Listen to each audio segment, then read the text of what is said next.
Halo Sobat Kotu Gigi yang Budiman, ketemu lagi bersama saya Dr. Gigi Rivaleris dalam satu-satunya akun edukasi kesehatan gigi yang membahas tentang sepak terjang praktisi-praktisi gigi legal dan efek sampingnya di kesehatan gigi dan lumut di masyarakat.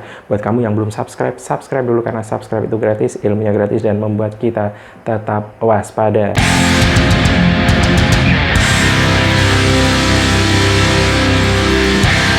Topik kita pada hari ini adalah kelakuan tukang salon gigi di tengah pandemi COVID-19.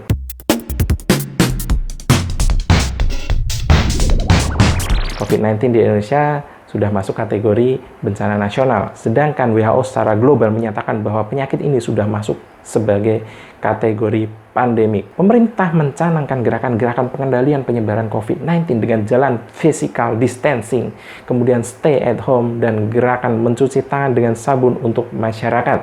Bahkan beberapa wilayah telah melakukan karantina mandiri untuk mencegah masuknya wabah COVID-19 di wilayah mereka. Profesional medis kewalahan. Selain karena penyebaran virus ini sangat cepat, alat perlindungan diri tidak mencukupi, dan situasi ini tidak bisa dianggap remeh ketika satu persatu tim medis dikabarkan meninggal akibat virus ini. Dan pagi ini pun satu lagi kabar duka dari salah seorang sejawat dokter gigi, yaitu Dr. Gigi Amutafia, spesialis ortodonsis, telah dinyatakan positif COVID-19 sejak tanggal 18 Maret. Mindok mewakili seluruh tim sejawat dokter gigi di Kortugi mengucapkan bela sungkawa atas meninggalnya seorang mama yang luar biasa, sekaligus seorang dokter gigi yang akan selalu terkenang baktinya bagi bangsa dan negara. Semoga segala amalannya diterima oleh Allah Subhanahu wa Ta'ala dan ditempatkan di sisi terbaiknya, dan keluarga yang ditinggalkan diberikan keikhlasan dan kesabaran. Amin. Dengan situasi ini, hanya orang bego yang menganggap kedaruratan ini nggak serius. Dan tanpa analisis macam-macam, perilaku kebegoannya sudah pasti berdampak pada makin runyamnya situasi pandemik ini. Kita sebut saja kaum yang sangat tidak pandai ini sebagai sebutan covidiot, yang terdiri dari orang-orang yang tidak melaksanakan aturan-aturan yang telah ditetapkan terkait keamanan dan keselamatan masyarakat terhadap pandemi COVID-19, terutama para tukang salon yang orientasinya hanya duit. Berikut adalah kelakuan-kelakuan tukang salon gigi covidiot tersebut yang diketahui dikerjakan pada pekan-pekan terakhir di tengah pandemi COVID-19 ini. Yang pertama adalah mereka tetap buka di saat klinik kesehatan, khususnya klinik dokter gigi, memberlakukan batasan tegas untuk hanya melayani kasus darurat saja. Praktisi pencari uang ilegal ini seolah ingin disamakan sebagai pekerja harian yang nggak peduli dengan aturan physical distancing. Padahal pekerjaan yang jelas tidak memiliki legalitas ini, selama dikerjakan dengan mengimitasi pekerjaan dokter gigi, risikonya jauh lebih besar ketimbang dokter gigi yang beneran. Sebaliknya, penghancur gigi masyarakat ini malah justru makin memastikan layanannya tetap buka. Yang kedua, jasa home care. Di saat para dokter menutup kliniknya untuk memperkecil risiko penyebaran infeksi, tukang salon gigi tetap membuka layanan home care. Dokter gigi sendiri tetap mentaati untuk tidak melakukan tindakan kedokteran gigi yang tidak darurat, apalagi yang hanya bersifat perawatan estetika seperti behel dan veneer.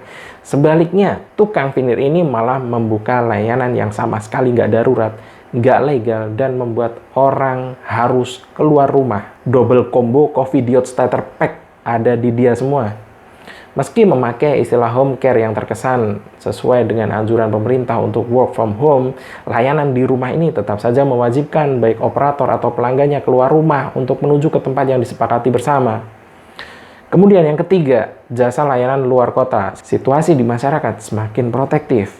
Beberapa daerah telah melakukan karantina wilayah dengan menolak pendatang luar kota masuk ke wilayahnya. Jadi, tolong waspadai tukang veneer keliling ini karena dia menyediakan jasa luar kota. Yang keempat, promo. Sudah pasti untuk meningkatkan jumlah kunjungan pelanggannya, si covidiot oportunistik ini menggunakan iming-iming promo. 3 hari lagi harga naik, 3 hari lagi balik lagi ke normal. Tahu aja kalau netizen plus X itu lebih takut harga naik ketimbang COVID-19. Silakan aja kalau mau panik buying veneer atau behel sebelum harga naik. Yang kelima, tidak adanya prosedur perlindungan infeksi. Ilmu soal itu saja mereka tidak memiliki. Ketidaktahuan ini yang akan merugikan orang lain, bukan hanya dalam urusan kesehatan gigi dan mulut, tapi yang paling utama adalah untuk kondisi sekarang ini, di mana virus yang sudah ditetapkan sebagai pandemik ini sangat mudah sekali menular. Ketidakmampuan mereka dalam menyelenggarakan interaksi yang aman, baik untuk operator dan pelanggannya, bisa dilihat dari tempat dia praktik, alat yang digunakan, sterilisasi alat dan operator, dan metode yang digunakan. Untuk metode yang digunakan, Mindok pernah angkat nih. Kalian lihat ya. Sudah terbukti bahwa bur gigi dan alat pembersih karang gigi mampu menyebarkan percikan dari mulut pelanggannya yang berpotensi membawa virus, kemudian menyebar di seluruh ruangan dan menempel pada pakaian atau benda-benda lain di sekitarnya. Pada akhirnya kita selalu bisa berkata, we are dealing with two pandemic. Yang pertama adalah COVID-19 dan yang kedua adalah stupidity. Keduanya nggak punya obat. Untuk COVID-19 sih optimis bakal ada obatnya. Tapi untuk stupidity sepertinya nunggu mati aja lah. Demikian ulasan dari Mindok. Terima kasih telah menyaksikan dan